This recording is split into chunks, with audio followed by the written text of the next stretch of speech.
Welcome to RCBC's Who's in My Class on the Baroness Podcast Network with Dr. Brooke Myatt. If you look around your lecture hall, the library, or the hallway outside your math class, you see hundreds of faces.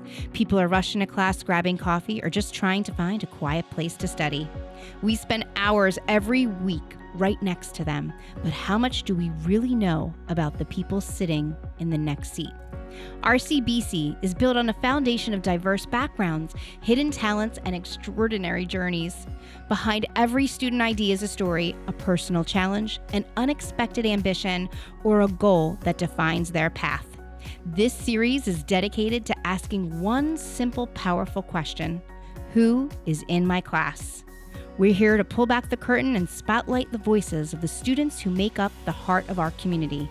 We're seeking out the deeply personal, the inspiring, and the truly unexpected stories you won't hear anywhere else. Join us and meet the people who are navigating life, defining their future, and achieving incredible things right here at RCBC. Get ready to be inspired by your classmates. This is RCBC's Who's in My Class. We are here with Ashley Hodum for Who's Next to Me in My Class. And Ashley, I found your story so powerful. You were in my ETV 101 and we started pitching ideas for stories. And you wrote this really powerful pitch about doing a story about you. And I thought it was really, really empowering that a young woman such as yourself coming back to community college and having such a, I'm going to use the word tumultuous story. Yes. It's a good way to put it. And RCBC is not your first community college experience, but you are here now at RCBC. So why now? Why RCBC? So I started coming to RCBC when I moved from Philly to New Jersey. So that was in 2020 after I'd had my daughter. I already had 2 kids before that. And I just wanted to continue my education. Education is really important to me. I think it's important to a lot of people, or at least it should be. And after I left in 2023, when my husband passed, I took, like a year and a half, almost 2 years off because I had to work, had to take care of kids and everything like that. And actually this summer I was just, I was talking to a friend's dad next to his pool, and we were talking about college, and I was just like, yeah, I really want to go back, but I had been going here for music, and I was like, I just don't think that's my passion anymore. That's not really what I want to do. I really enjoy photography, but I already kind of have an idea of how to navigate that, but I don't know what else I would go for. And he's like, well, just change your major. And I'm like, oh, yeah, I guess I never really thought about that. So I started looking at the photography program and the film program. And like I said, I have a pretty good grasp on photography. So I felt like film was kind of the next step. And I feel like we live in a world where everybody wants video, everybody wants content. So what's a better way than to go to school for film? I really love that you stated about, you were like, I want to go back. I don't really know what I want to do. You had all these different avenues. And what's interesting about your story is when you left high school, you'd said that college really wasn't for you. Mm-hmm. It wasn't really calling your name as it was maybe calling some of your other friends and peers at school. And so you started out in a different path. You want to share your story right out of high school? Yeah, sure.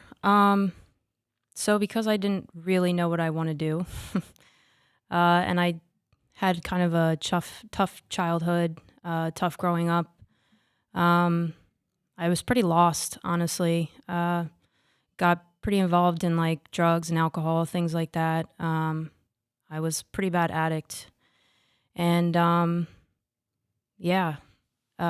ended up moving to Philly. Had quite a few bad relationships in between. I moved to Philly in like 2023. At the time, I was in a relationship. I had one son already. I had just had another one. I started working at a coffee shop, and there was this guy, Mark, that worked there. He was ex-military. He was working there with me. He was going back to school, trying to educate himself. And he kind of always like antagonized me, like, oh, you need to go to school, you need to go to school. And it was just like, nah, man, like college is not for me. Like I don't believe in college. Not because, again, that education isn't important. It's just, I feel like a lot of times when you go to school, like I'm going for film, but my math class isn't geared towards film. My science class is not geared towards film. It's just a standard science class. And it was always kind of like, why am I taking all these extra classes and paying all this money if it's not geared towards what exactly it is that I want to do? So I didn't want to do it. And he just kept on me like, no, you really have to. And I was like, all right, fine. I just gave in. I was like, all right, if you help me fill out the paperwork, if you help me do it, I'll try it. So he did. We took an afternoon together. We met for lunch. He sat down with me. He helped me fill out all the paperwork. And then I started going to school. And at that time, I really had no idea what I wanted to go for. I was like, all right, let me just get basic classes out of the way. I think I went for like a liberal arts degree. So I got like all my reading classes, science, math, things like that. And then it was probably a year and a half into being at Community College of Philadelphia that I was like, all right, I think I'm going to go for music. And what I think is interesting about your story, and I think a lot of students have this, is that they need that person to push them over the hump of what do I do? And even if you didn't know what you wanted to do, like you said, you went for liberal arts and you took you got down on, all your basic classes, right? And they might not be the great fun classes that everybody wants to do. Right? Like you said. And the same thing with me. I went for undergrad for filmmaking, but when I took like math, I'm like, well, what does this have to do with filmmaking? And what did science have to do with filmmaking? Or it wasn't geared towards me as a filmmaker. Yeah. Because I was a creative and it was really difficult for me. And I think creatives have like this different mindset, right? Yeah. We have this artsy mindset, different vibe. And yeah, school's not for everyone, but education is great and we're lifelong learners. And I think what your story is, that you still had this drive and this passion, even till now, to be like, this is something that I need to do. It inspires me and I need to go back and I need to learn, whether that's whatever your new path is. How would you tell somebody that might have been in your shoes right at high school, now where you're at, what would you give them a piece of advice? Well, you know what? That's not that complicated because I have a son now who is in high school and, he's starting to think about college and things like that. And honestly, I don't think it's something that you should rush because I think that's a lot of the issue actually is at 18, we expect 18-year-olds to know what they want to do for the rest of their lives. And I mean, I don't know statistics, but I mean, I'm sure if you looked at statistics, like how many kids decide at 18 what they want to do and stick to that? Or how many stories do you hear of a kid, oh yeah, I was going to college for this, but then 2 years in, I switched my major. You know what I mean? I don't think it's something that we should pressure people into. And I also think that, follow what you really want. Don't just do something because people tell you that's what you should be doing. I think that's another issue that we have too, especially as parents. It's like, for creative kids, especially, your kid comes to you and it's like, I want to do art school. And it's like, well, that's not going to make you money. Well, that's not going to do anything for you. Like how are you going to be successful at that? It's really hard to have a creative child. It is. And I would say to them, follow what your passion is. Like, don't give that up just because somebody tells you can't, And you've had so many struggles. Like you said, you had touched on your addiction that, how did you pull yourself out of those elements to be where you are now? You have children, you're going back to school, you're on a positive path. Can you share maybe something that helped you pull yourself out of that addiction to where you are today? Honestly, I can think of one very specific story that really changed the trajectory of my life, and that was meeting my husband. And we were dating at the time, and at the time, I hadn't met his friends or family, and I was like really heavy into cocaine and drinking and partying. I was a bartender, so when you're a bartender in the city, drugs are plenty. And I I remember asking him, we were sitting in the car one night and I was just like, why? Like, why don't you want me to meet these people? And he was just like, look at you. Look at what you're doing. Look at your life. Look at how you're acting. Like, this is what you're out here doing. Why would I want to bring you around them? And I know that sounds probably horrible, like, wow, why would somebody that you care about say that to you? But it was like the smack in the face that I needed. It was the reality check that I needed because nobody had ever been so blunt. I knew I had a problem and I knew people were bothered by what I did, but nobody had ever just said it straight up like that to me. And it did. Like, after that, I was like, you know what? You're right. Like, I need to change what I'm doing because this is not working. Like, I'm not happy. I'm not successful. I'm not creating a positive life for myself, for my family. And I did. I went and got my own apartment. I worked really hard for that, like working 5 or 6 jobs at a time, going to school, 2 kids. And I got a new apartment, and that's kind of when things started to change and got better. So it's such a wonderful aura about you. Even when you walked in my class the first day, I just wanted to let you know that I don't think I told you about that, but I was like, wow, this is like, you had such like this beautiful aura about you. How are you feeling about being in that class and this whole life experience and sitting with all of these students and kind of sharing your story or your ideas? How do you feel about that, being with everything that you've been through? And now you're sitting in this class with these young, students, and you're this adult that's lived this like probably a million lives. You know what I mean? Like, really, if you think about it, Yeah. right? What's that like for you? Sometimes it's really complicated because I don't go home to my parents' house. I go home to my own home that I pay for, that I work for. It's hard to navigate, hey, I've got to get homework done, but this one has to go to football. This one has to go to CCD. You know what I mean? It can be complicated at times because I feel like we're, like you said, we've lived a million lifetimes and we're in 2 different areas of our life, 2 different paths. But I also love it. One of your projects actually was really cool. I forget what the kid's name was that I worked with, but we had to ask each other questions. And him and I met at a park, and we shared a little bit of our stories with each other.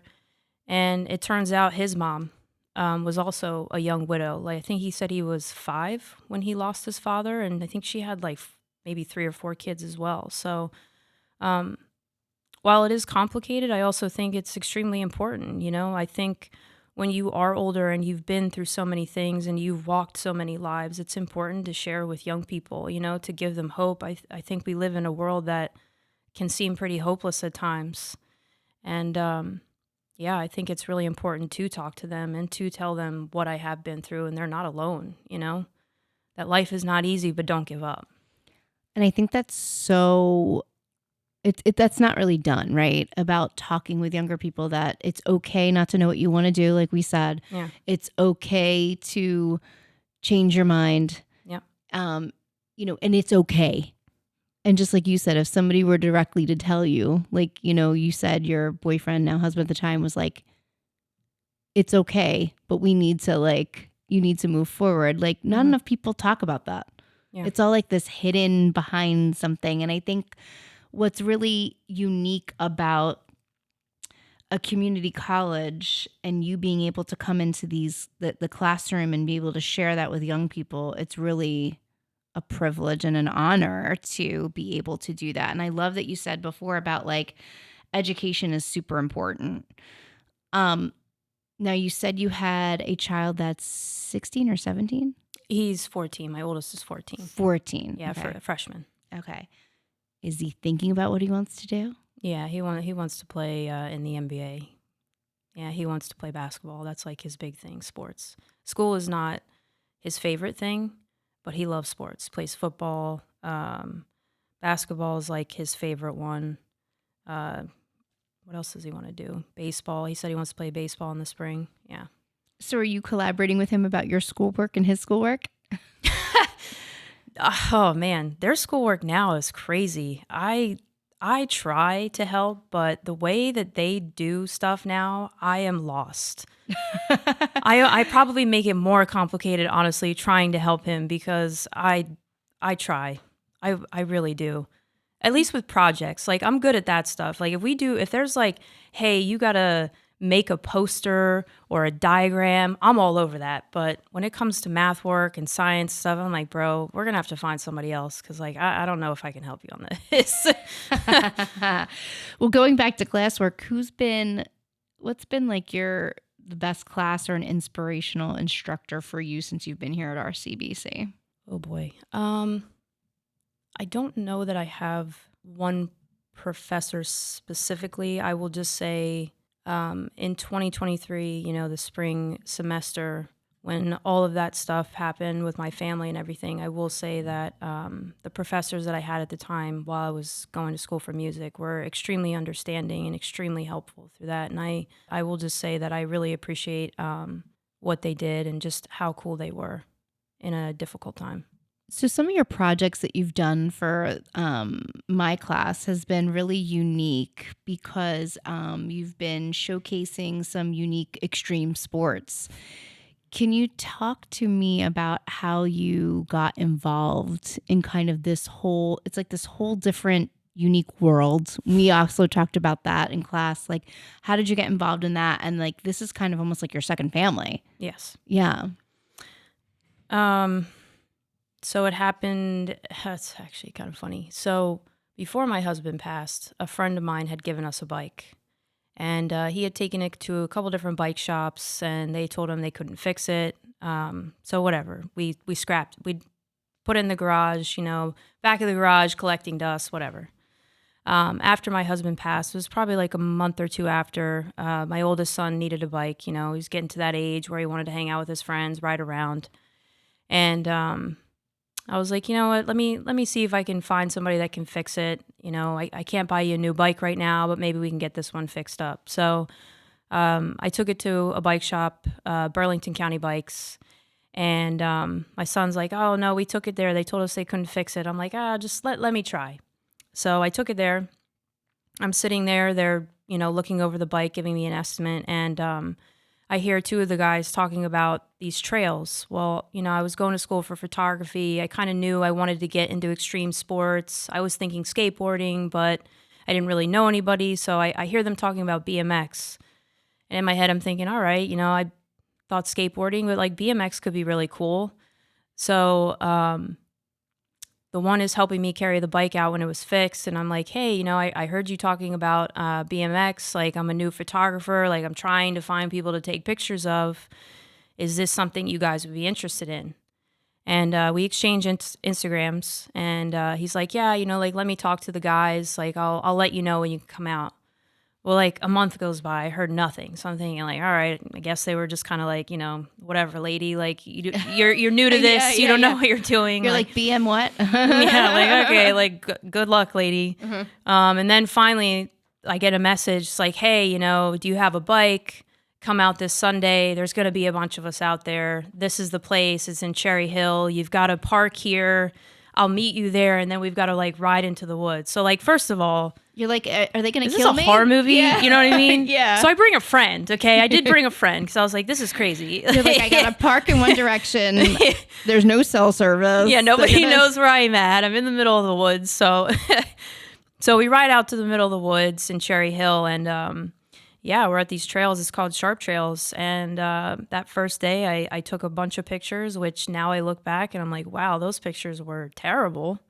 I can't believe they ever asked me to come back. But now here I am almost 2 years later, and I've traveled like all over the country. I mean, literally Florida, Texas, Colorado, Tennessee. I mean, you name it. I've traveled there and taken pictures.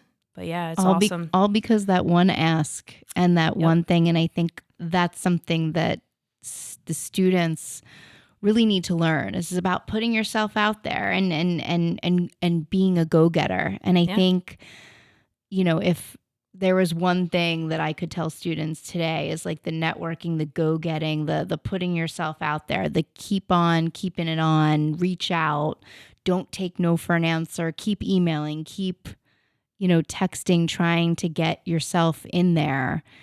That's something that's really important. Yeah, and also just knowing that an opportunity is a lot of times going to come away you don't expect it. 100%. You know what I mean? And that group's become your family. Yep. And your home away from home. So when you didn't realize that bike was sitting in the back of the garage, I mean, think about where it's taken you. Yeah. It's pretty crazy, actually, when I think about it now. So what is your perspective of what you think you're going to be doing in 5 years from now, 10 years from now, 25 years from now? What are your hopes and dreams post your education here at RCBC? What are you hoping to do? A lot of things. I hope to eventually have my own studio. I hope to still be traveling a lot. I hope to get into some documentary filmmaking. I have a couple things that I would like to do, just because of places that I've gone. Still within like the biking type world. I'd really like to go to Jamaica and film a documentary about the bike scene in Jamaica. I went there. I actually shot a wedding there like a year and a half ago, and I met all kinds of really cool people. And yeah, I'd also like to, give back. I'm hoping one day to be able to go into schools who maybe have cut like art funding in schools and do some kind of after school program teaching digital media. I think it's really important for kids, especially. It's kind of sad that's usually the first thing they take away is the arts program.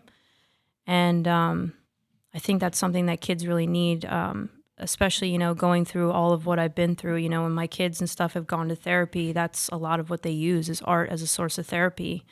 And I think kids that live in kind of, maybe rougher neighborhoods, like that's what they need. They need some way to express themselves. So I think it'd be really cool to be able to go into schools and help them with that. Well, Ashley, you truly are an inspiring story. We never know who the student sitting next to us is, and your voice is so powerful. And I thank you so much for coming out today, thank you. Sharing your story. And I'm looking forward to the rest of our semester together. Yes. And best of luck to you in all of your future endeavors. Thank you.